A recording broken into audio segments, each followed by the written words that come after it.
Et à 7h18, comme chaque lundi, Le Monde selon Stéphane Rosès. Bonjour Stéphane. Bonjour Marc. Alors aujourd'hui, vous êtes dans l'optimisme à toute épreuve, dites-moi. Mettre en mouvement l'excellence française. Ça veut donc dire que pour vous, au moins pour vous, elle existe. Oui Marc, bon, le propos peut apparaître un peu original, en tout cas pas dans l'air du temps.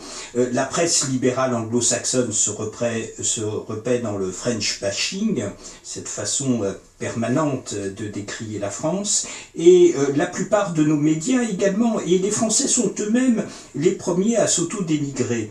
Mais des premiers signes montrent un début de mouvement pour mettre en avant nos atouts, spécificités, et restaurer l'image de la France dans le monde. L'idée même, Marc, de mettre en mouvement l'excellence française postule déjà qu'elle est là. Même si on ne la voit pas, il serait possible de la faire vivre. Mais revenons à cette idée d'excellence. Elle a 4 dimensions. La plus courante, c'est une appréciation absolue, celle de perfection, de grande qualité. La seconde, qui lui est liée, est un jugement relatif, celle d'être en haut classement. Vous savez, cette idée de tableau d'excellence. Ensuite, le titre d'excellence est dans notre vieille tradition française un statut aristocratique devant lequel il faudrait s'incliner.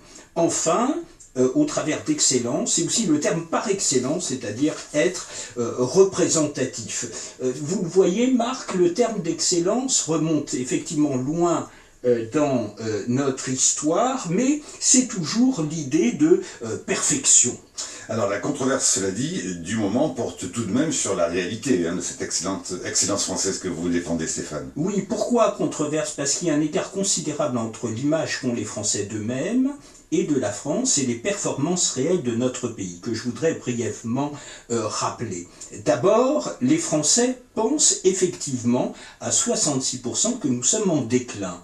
Pourtant, nous sommes la 5e puissance économique mondiale, derrière les États-Unis, la Chine, le Japon, l'Allemagne et devant le Royaume-Uni, et nous sommes le 4e pays à propos de la qualité des performances des grandes entreprises.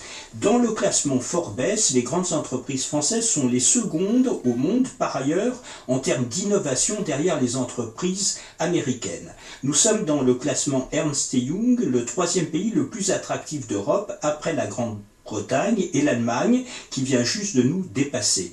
Nous avons certes perdu des emplois industriels, nous rappelle le rapport gallois, mais nous sommes le second pays toujours en termes d'attractivité industrielle en Europe. La France est mieux classée que les États-Unis quant à son critère d'ouverture au monde. Nous sommes la première destination touristique au monde.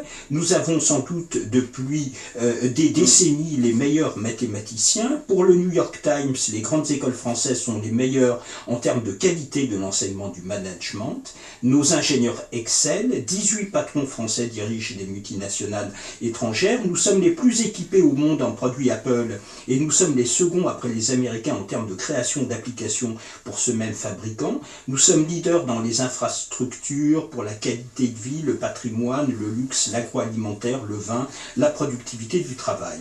Selon le baromètre Goodwill Pays de W et compagnie, Havas, Ernst & Young, HEC et CAP, les leaders économiques et d'opinion internationaux classent la France leader au monde en termes de créativité artistique et intellectuelle. Alors est-ce que cette sous-estimation de notre excellence et de nos atouts dépend au fond de la connaissance des questions économiques, Stéphane? Pas seulement, Marc, elle dépend d'abord de questions culturelles, car à niveau de connaissances comparables, toujours selon le baromètre Goodwill cité, 61% des leaders économiques et d'opinion internationaux pensent que la France peut tirer positivement parti de la mondialisation, alors qu'au sein de cette même étude, les leaders français ne sont que 31% à le penser. Ah, je ne comprends toujours pas, donc du coup, d'où vient cet auto-dénigrement français qui est donc en plus partagé à la fois et par le peuple et par les élites? C'est, Marc, que notre excellence vient de notre façon d'être au monde, de notre imaginaire, et justement cet imaginaire nous empêche de voir nos atouts. On peut partir pour illustrer notre imaginaire, c'est-à-dire notre façon dont nous nous approprions le réel, qui modèle notre façon de penser, travailler, créer, innover, par cette phrase de Montesquieu dans les Lettres persanes. On dit que l'homme est un animal social, Sur ce pied-là, il me semble que le français est plus homme qu'un autre. C'est l'homme par excellence, car il semble être fait uniquement pour la société. Finalement, Marc, depuis des siècles, cet animal sociable, pour se construire comme français et faire société, a dû s'assembler à d'autres fort différents de lui. Il l'a fait au travers d'opérations mentales, de désingularisation, abstraction, projection dans l'espace et le temps, au travers du politique. Ce sont ces opérations mentales, Marc, qui ont fait notre excellence en matière de créativité, d'innovation, de capacité de réaction à des crises et de vision universaliste. Chaque Français a intériorisé des façons d'être et de faire qui ont fait ce que François Hollande et Nicolas Sarkozy ont appelé durant la présidentielle le génie français.